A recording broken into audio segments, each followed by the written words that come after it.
Hotel والا ہے, hotel والا, اس کی دکان چل نہیں رہی تھی, اس نے کسی پیر سے تعویذ گنڈے لیے, دکان وہ اللہ نے ویسے ہی چلانی تھی, چل گئی.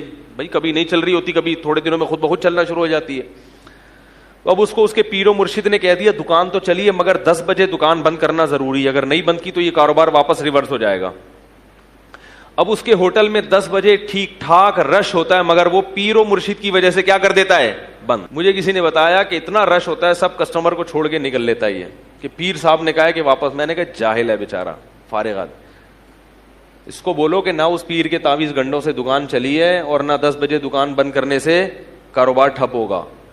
ویسے تو شریعت کا حکم ہے کہ رات جلدی سو صبح جلدی اٹھو, اس بیس پہ اگر کر رہے ہو تو ٹھیک ہے, پیر صاحب کے کہنے پہ کرنے کی ضرورت نہیں ہے.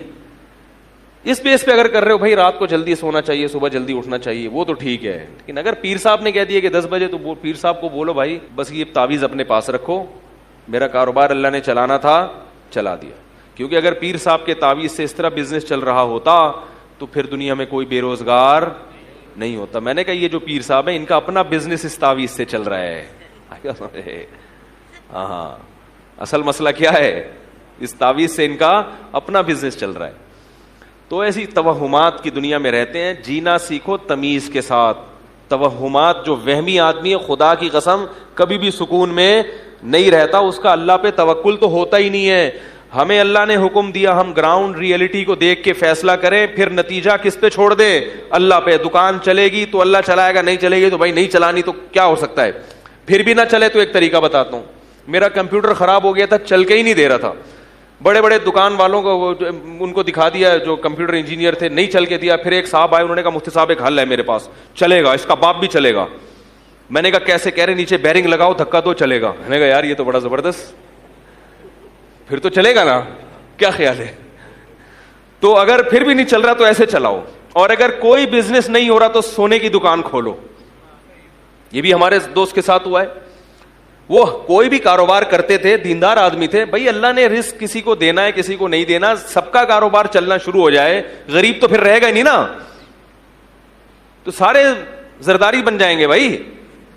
تو اللہ نے کسی کو غریب رکھنا ہے کسی کو مالدار رکھنا ہے, تو اللہ کا نظام ہے. لیتخذ بعضهم بعضا سخریا, قرآن کہتے ہیں تاکہ بعض کو خادم بنا کے رکھیں.